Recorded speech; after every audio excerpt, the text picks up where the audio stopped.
सौभाग्यलक्ष्मी नमः।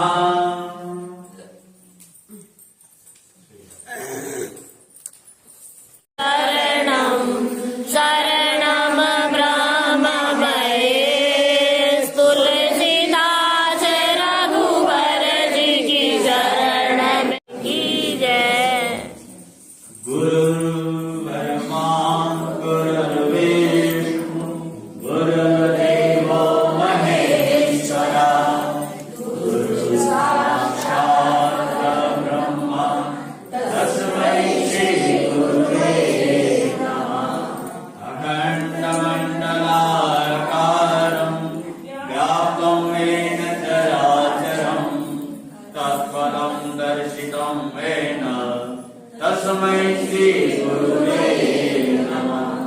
या श्री स्वयं सृष्टिनां भवने स्वलक्ष्मी पापात्मनं कृतधियां हृदयेषु बुद्धि श्रद्धां सतां कुलजनं प्रभवत्सलज्जा तां तां नतास्म परिपालय देवी विश्वम्। वृंदावन बिहारी जय, रामचंद्र भगवान की जय, लक्ष्मीनारायण भगवान जय, भगवानी महाराज की जय, गंगा मैया की जय, मैया की जय, जय श्री राधे श्याम, जय श्री राधे श्याम, जय श्री राधे श्याम। सच्चिदानंद स्वरूप परब्रह्मा परमेश्वर भगवान के चरणों में कोटि कोटि वंदन।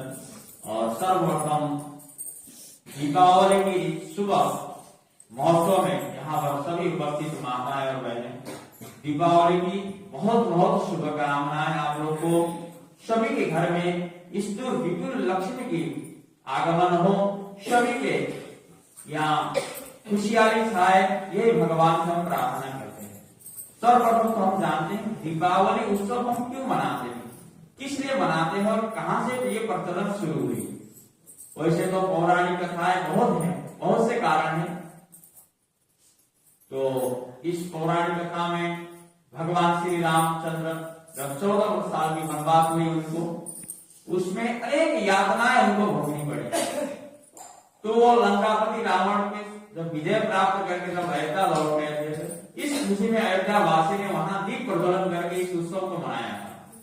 और एक पौराणिक कथा थी कि जब समुद्र मंथन हुआ तो उसमें से जो 14 रत्न, उसमें जो लक्ष्मी जी प्रकट हुई, जो वो वैकुंठ को जब गई भगवान नारायण के साथ जब विवाह का उत्सव हुआ, तो वैकुंठ वासियों ने क्या किया कि दीप जलाकर इस उत्सव का भरपूर उन्होंने स्वागत किया। तो वैकुंठ वहां से भी ये प्रचलन शुरू हो जाती है। गोस्वामी तुलसीदास कहते हैं ये दीपक तो देखिए फॉर्मेलिटी है, हम जलाते हैं, लेकिन असली जो दीप है वो हमें कहाँ जगाना चाहिए? मन में। हाँ, ये तो आप जला के चले जाएंगे, अभी घंटे 2 घंटे में ये बुझ जाएगा। ज्यादा देर तो टिकेगा नहीं, ज्यादा देर जलाएंगे अखंड 24 घंटे। तो मन की दीप ऐसा जलाएं कि आगे कभी न बुझे। ये परमात्मा के साथ श्री राम का दिया और भगवान नारायण कृष्ण के दिया मन के अंदर हम जलाएं, ताकि जलता रहे, कभी ये बुझे ना। तो यही है। तो आज दिवाली की बहुत बहुत आप लोगों को शुभकामनाएं हैं। माँ लक्ष्मी की कृपा आप लोगों के ऊपर भरपूर बनी रहे और ऐसे ही नित्य सत्संग जो आप लोगों के भीतर है, प्यार स्नेह, ये सदैव बनी रहे। क्योंकि दक्षिण भारत में नारायण के साथ लक्ष्मी की पूजा की जाती है, लेकिन हमारे उत्तर भारत में गणपति के साथ। गणपति बुद्धि के दायक हैं, क्योंकि जिसके पास बुद्धि होती है उसी के पास लक्ष्मी होती है। बुद्धि भी ऐसे जगह लगाओ, सही मार्ग में, सत मार्ग में लगाओ। जैसे कि सूर्य प्रातःकालीन सूर्य उदय होने के बाद सभी अंधकार दूर हो जाते हैं, वैसे ही मन के अंदर ऐसा दिया जला कि जो आने वाले जीवन में जो कष्ट है, अंधकार है, सभी दूर हो। तो बच्चों को भी ऐसी शिक्षा दें ताकि आगे जाकर वो धुरंधर विद्वान महान विदुषी बने, अपने संस्कार में चले। यही शुभकामना के साथ एक छोटा सा सत्संग, उसके बाद आगे बढ़ेंगे। रघुपति राघव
ये माइक साइड कर। नारद जी कहते हैं, हे राजा प्रभु, कार्तिक कृष्ण अमावस्या को दीपमालिका करने से दरिद्रता का विनाश होता है। जो जीवन में आने वाले कष्ट हैं, दरिद्र, जो जीवन में दरिद्रता छाई हुई है, वो सब नष्ट होता है। इसलिए इसका दीप उत्सव त्योहार भी कहा जाता है। इस संबंध में एक इतिहास मैं आपको बताता हूँ, ध्यान पूर्वक सुनो।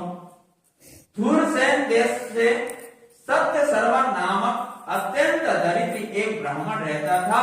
उसके मन में एकमात्र यही कामना थी कि यदि मेरे पास धन हो तो मैं उसे यज्ञ दान आदि अच्छे अच्छे कर्मों में, धार्मिक कार्यों में व्यय करूंगा। तब दरिद्रता का निवारण का उपाय पूछने पर एक विद्वान ने उसे बताया, तुम शिव जी की आराधना करो। उसने शिव जी की उपासना प्रारंभ कर दिया। निदान 1 वर्ष बीतने पर एक दिन शिव जी ब्राह्मण का रूप धारण कर उसके पास आकर आदर के साथ बोले, हे विक्रम, धन की प्राप्ति के लिए तुम राजा के पास जाकर उससे वरदान मांगो कि कार्तिक की अमावस्या के हमारे सिवाय और कोई अपने घर में दीपक न जलाए।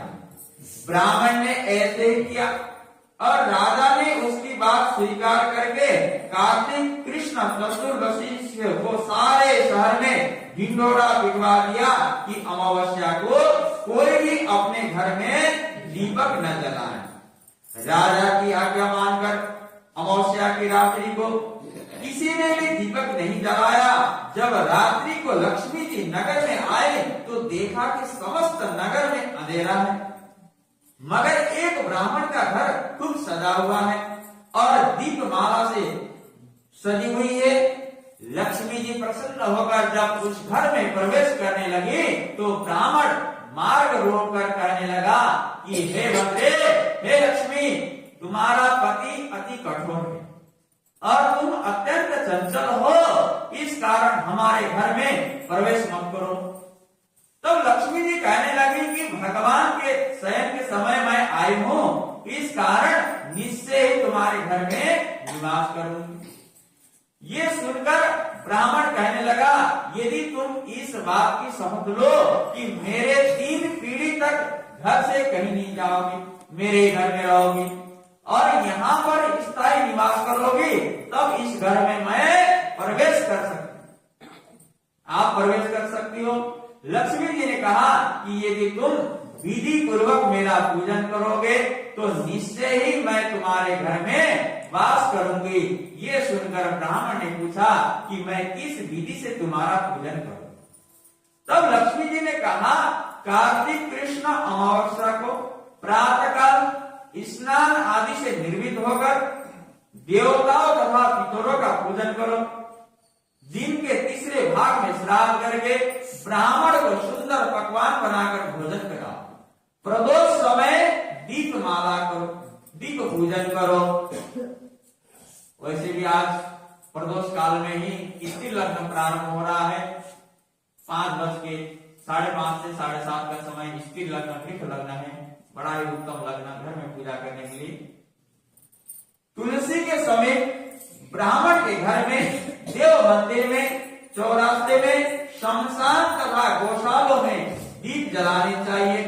इस दिन बालक, वृद्ध तथा रोगी के अतिरिक्त अन्य कोई भोजन न करे। सायंकाल स्वस्ति वाचन पूर्वक गणेश जी व कुबेर जी का पूजन करके संकल्प करें। अब जिसको स्वस्ति वाचन नहीं आता, वेद मंत्र नहीं आता, वो अपने मन से ही करें, मन कल्पित, मन से ही भगवान को वहां बुलाएं, अपने मन से ही पुकारें, तो भगवान का आह्वान मंगल मंत्रों के द्वारा वहां पर आगमन कराएं। अपने आसन, लाल आसन बिछाएं चौकी में, वहां पर गणेश, लक्ष्मी, कुबेर आदि सरस्वती सबको विराजमान कराकर एकाएक पूजा करें। खील बतासे, खिलौने जो भी है आप जो पूजा करते चले आ रहे हैं, उसी से हो सके तो घी का दीपक जलाना चाहिए, नहीं तो बाहर सरसों की तेल की तो है ही। संकल्प करें, तत्पश्चात लक्ष्मी जी का पूजन करें। संकल्प भी कैसे करें? मन संकल्प। संकल्प हम संस्कृत में नहीं कर सकते, लेकिन मन से करते हैं। आज जो है कार्तिक मास की अमावस्या तिथि है, लक्ष्मी दीप उत्सव, दीपावली शुभ महोत्सव तिथि है।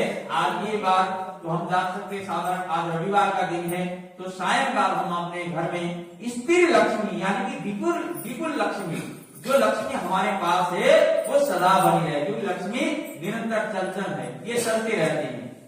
तो जो हमारे भाग्य में प्राप्त नहीं है वो भी हमें प्राप्त हो, ऐसा कहकर मन संकल्प करें और थोड़ा सा जल लक्ष्मी गणेश जी के आगे छोड़ दें। सभी परिवार कल्याण के लिए ये संकल्प करें। कमल के आसन पर तत्पश्चात लक्ष्मी जी का पूजन करें। कमल के आसन पर स्थित कमल के फूलों की माला धारण करने वाले, कमल जैसे नेत्र, गंभीर नाभ स्तन के भार से नम्र सुंदर वस्त्र देवताओं के हाथियों द्वारा मणियुक्त गणों से स्नान करने वाली, हाथ में कमल पुष्प लिए ऐसे लक्ष्मी मेरे घर में निवास करें। सर्वप्रथम लक्ष्मी जी को आसन दें। जो कि प्रधान देवता होता है उनको बाद में पूजा की जाती है, उनकी विशेषता पूजा होती है। पहले और देवों की पूजा करें, गणपति से लक्ष्मी जी के सबसे बाद में करें, वो प्रधान देवता है, उनकी थोड़ा विशेष पूजा होती है। निवास करें। सर्वप्रथम लक्ष्मी जी को आसन दे, फिर पाद्य, अर्घ्य, आचमन, स्नान, वस्त्र, धूप, दीप, नैवेद्य। अब ये सारे चीज नैवेद्य 1650 होते हैं। एक तो पंचोपचार, थोड़ा सा जल 4 बार आचमन, पादे पादम, पैर धुलाए, फिर 4 बार जल का छींटा लगाए, पंचामृत का छींटा, फिर जल, वस्त्र इत्यादि सभी ये कर्म से करते जाए।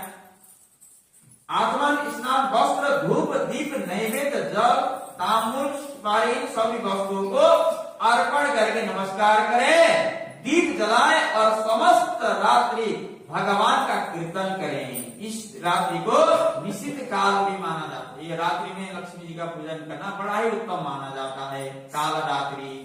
इस प्रकार कुबेर तथा लक्ष्मी का पूजन करके ब्राह्मणों को भोजन कराएं, तत्पश्चात बंधु बांधव से स्वयं भी भोजन करें। सत्य शर्मा ने विधिवत इस प्रकार किया जिससे उसके यहाँ कभी धन धान्य की कमी नहीं हुई, भरपूर मात्रा में धन धान्य की वृद्धि हो गया।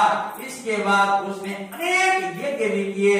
फिर सत्य शर्मा विरक्त होकर मथुरा चला गया और वहां पर समाधिस्थ होकर विष्णु लोक को प्राप्त हो गया। कृष्ण राम भगवान की जय, नारायण भगवान की जय। कृष्ण गोविंद हरे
यस। ये चाइनीज जो दिए जलाए ये हमें पसंद नहीं आए।